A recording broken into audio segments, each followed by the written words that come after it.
They say you never really know someone until you see them in a crisis. I learned that lesson the hardest way possible, when the man I'd loved for 6 years locked me inside our burning house while I was 7 months pregnant with his child. But this story isn't just about survival. It's about what happened after I crawled out of those flames and discovered the truth about who my husband really was. My name is Rachel, and this is the story of how I went from victim to victor, from almost dying to absolutely thriving. Let me start at the beginning, because understanding how I ended up trapped in a burning house requires understanding who I was before that night. I met Thomas when I was 24, fresh out of graduate school and starting my first job as a marketing coordinator. He was 28, charming, successful, everything I thought I wanted in a partner.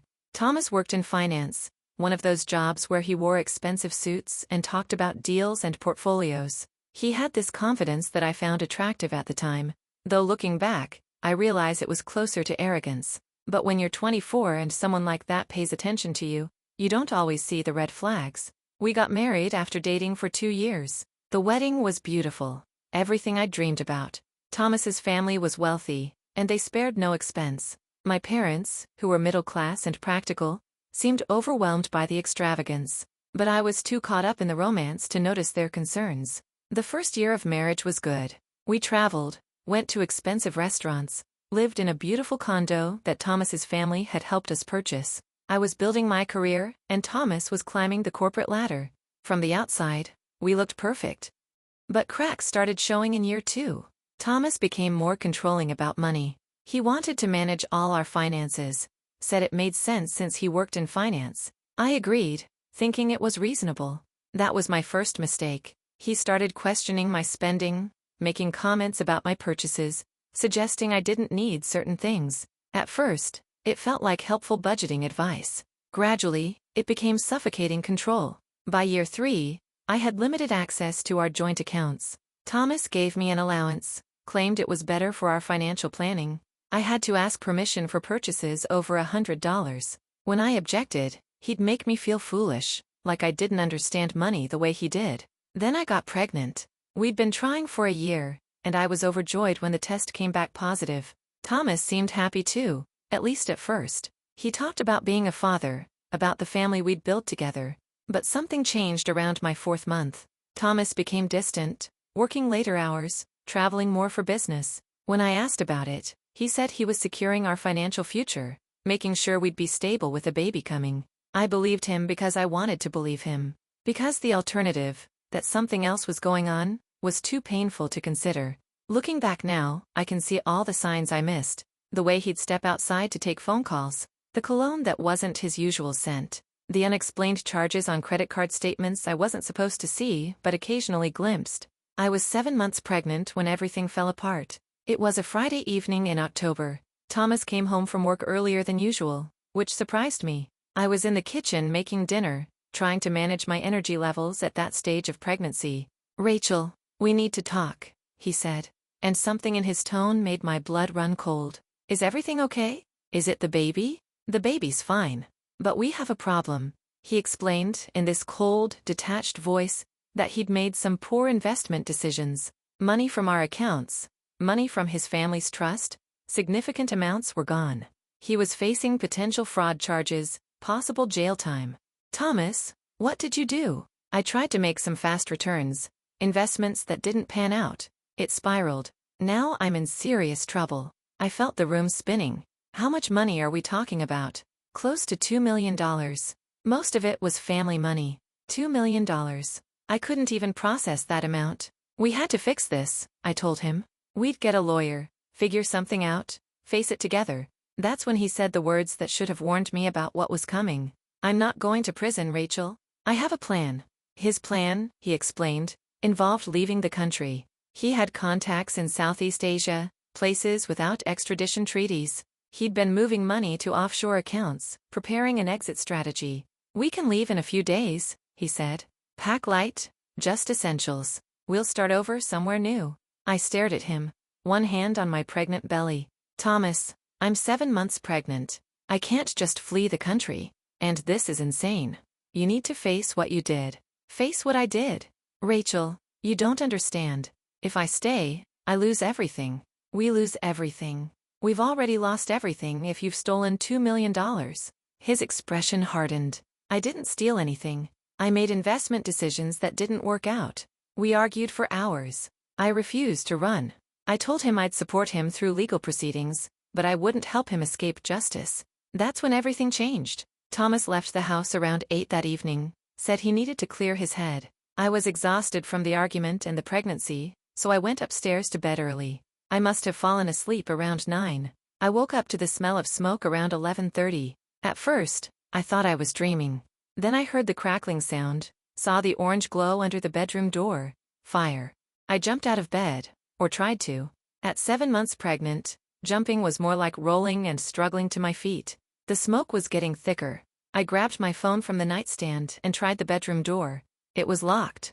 From the outside. Let me be clear about what this means. Our bedroom door had a lock on the outside, an old-fashioned sliding bolt that Thomas had installed when we first moved in. He said it was for security, for privacy if we had guests.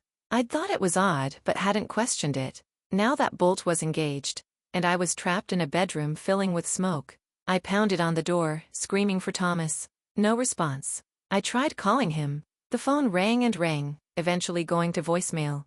Thomas, the house is on fire. I'm locked in the bedroom.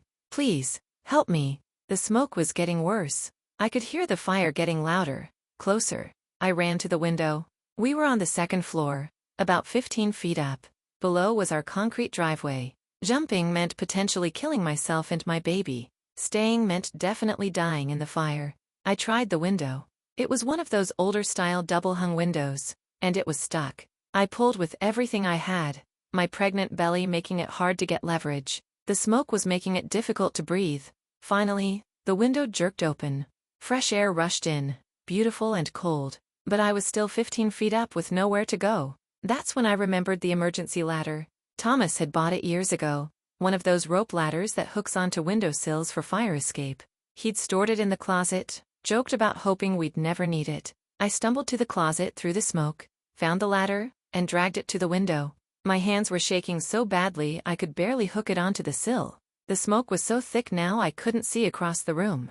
The fire was at the bedroom door. I could see flames starting to eat through the bottom of it. I got the ladder hooked and threw it out the window. I didn't have time to test it. Didn't have time to think. I just climbed over the sill and started climbing down. My arms were shaking. My pregnant belly made it almost impossible to see the rungs. Every step felt like it might be my last. But I kept climbing, one rung at a time, until my feet touched the driveway. I stumbled away from the house just as the bedroom window blew out from the heat. Glass rained down where I'd been standing seconds before. I called 911 from the front yard, watching my home burn. The dispatcher asked if anyone was inside. I said no, but I didn't know if that was true. Where was Thomas? The fire department arrived within minutes. They saved about 40% of the house. The bedroom where I'd been trapped was completely destroyed. While firefighters worked, police officers started asking me questions. How did the fire start? Where was my husband? Why was I alone in the house? I told them everything. The argument, Thomas's fraud, his plan to leave the country, waking up locked in a burning room. The officers exchanged glances. One of them asked me to wait, said he needed to make some calls. That's when I realized something that should have been obvious. Thomas had locked me in that room. Thomas had left, and there was a fire. The fire inspector arrived around 2 in the morning. He examined the scene while I sat in an ambulance being checked for smoke inhalation. The paramedics wanted to take me to the hospital, but I refused to leave until I understood what happened. The inspector found the ignition point in our home office, directly below the bedroom. Multiple points of origin, he said. Accelerant used. This wasn't an accident. This was arson. And I'd been locked inside. The police detective handling the case was a woman named Sarah Chen. She sat with me in the ambulance, her expression serious but kind. Rachel, I need to ask you some difficult questions. Your husband, Thomas. Do you know where he is right now? No. I've tried calling him a dozen times. He's not answering. His car isn't in the driveway. Do you know if he came back after leaving earlier this evening? I don't know. I was asleep. Detective Chen pulled out her phone and showed me a photo. Do you know this woman? It was a security camera image from what looked like an airport. Thomas was visible, pulling a suitcase. Next to him was a woman I'd never seen before. Young, maybe mid-20s, with long dark hair. Thomas had his arm around her waist. The timestamp said 10:15 that evening. While I was sleeping, Thomas had been at the airport with another woman. I don't know who that is, I whispered. Her name is Melissa Grant. She works at your husband's company. We're trying to locate both of them now, but they boarded an international flight to Bangkok about 2 hours ago. That's when I realized something that should have been obvious. Thomas had locked me in that room. Thomas had left, and there was a fire. The fire inspector arrived around 2 in the morning. He examined the scene while I sat in an ambulance being checked for smoke inhalation. The paramedics wanted to take me to the hospital, but I refused to leave until I understood what happened. The inspector found the ignition point in our home office, directly below the bedroom. Multiple points of origin, he said. Accelerant used. This wasn't an accident. This was arson. And I'd been locked inside. The police detective handling the case was a woman named Sarah Chen. She sat with me in the ambulance, her expression serious but kind. Rachel, I need to ask you some difficult questions. Your husband, Thomas. Do you know where he is right now? No. I've tried calling him a dozen times. He's not answering. His car isn't in the driveway. Do you know if he came back after leaving earlier this evening? I don't know. I was asleep. Detective Chen pulled out her phone and showed me a photo. Do you know this woman? It was a security camera image from what looked like an airport. Thomas was visible, pulling a suitcase. Next to him was a woman I'd never seen before. Young, maybe mid-20s, with long dark hair. Thomas had his arm around her waist. The timestamp said 10:15 that evening. While I was sleeping, Thomas had been at the airport with another woman. I don't know who that is, I whispered. Her name is Melissa Grant. She works at your husband's company. We're trying to locate both of them now, but they boarded an international flight to Bangkok about 2 hours ago. Bangkok. Thomas's plan. He'd gone through with it, but he'd modified it. Instead of taking his pregnant wife, he'd taken his mistress, and he'd tried to kill me first. Let me know in the comments if you've ever discovered someone you loved was living a complete lie. Because what I found out over the next few days made that burning house look like a mercy compared to the emotional destruction Thomas had planned. The police investigation moved quickly once they realized this was attempted murder. Detectives pulled Thomas's financial records, his communications, his travel history. What they found was devastating.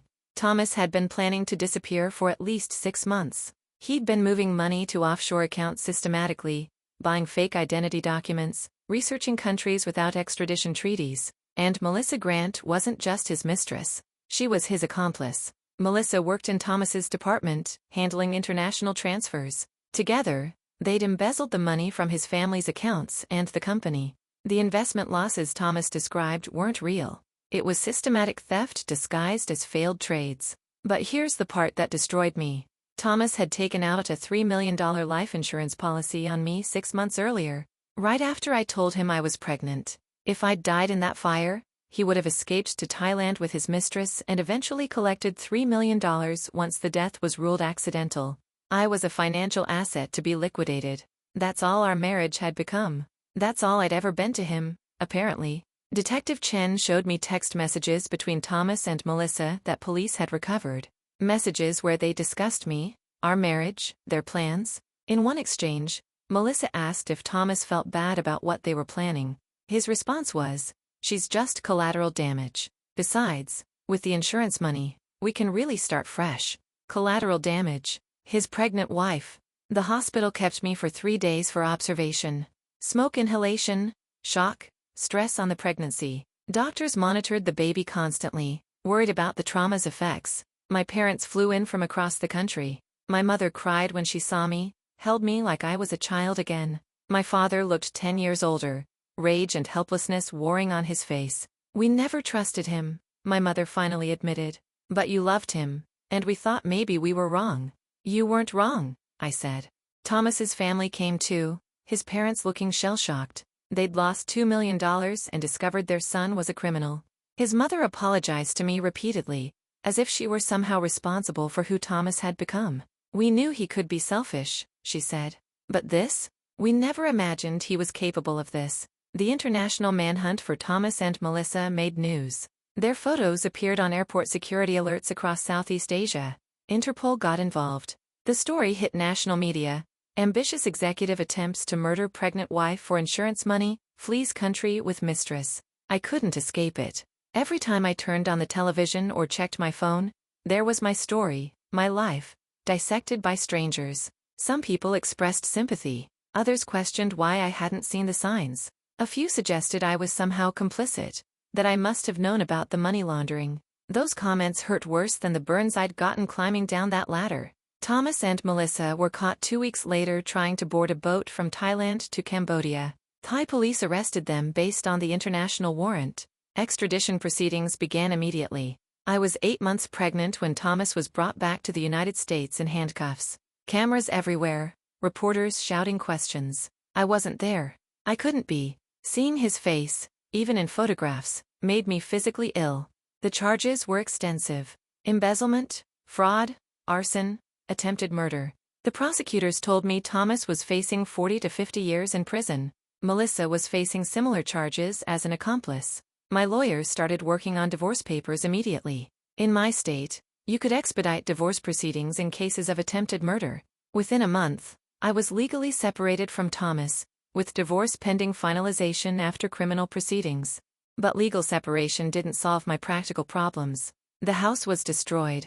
The insurance company refused to pay out initially, citing the arson. Our joint accounts were frozen as part of the criminal investigation. I was 8 months pregnant with nowhere to live and no access to money. I moved back in with my parents temporarily. At 30 years old, pregnant and traumatized, I was sleeping in my childhood bedroom, surrounded by high school memories and shattered adult dreams. I gave birth to my daughter on a Tuesday morning in December. Natural birth, no complications despite everything I'd been through. She was perfect. 7 pounds, 6 ounces, with dark hair and her father's nose. That last part hurt to notice, but I couldn't deny it. I named her Emma, after my grandmother, a strong name for a girl who'd survived her father's murder attempt before she was even born. The first few months of motherhood were survival mode. I was dealing with postpartum recovery, caring for a newborn, processing trauma, and preparing to testify in Thomas's criminal trial. My parents were incredible, taking turns helping with Emma so I could sleep or meet with lawyers or just break down crying when I needed to.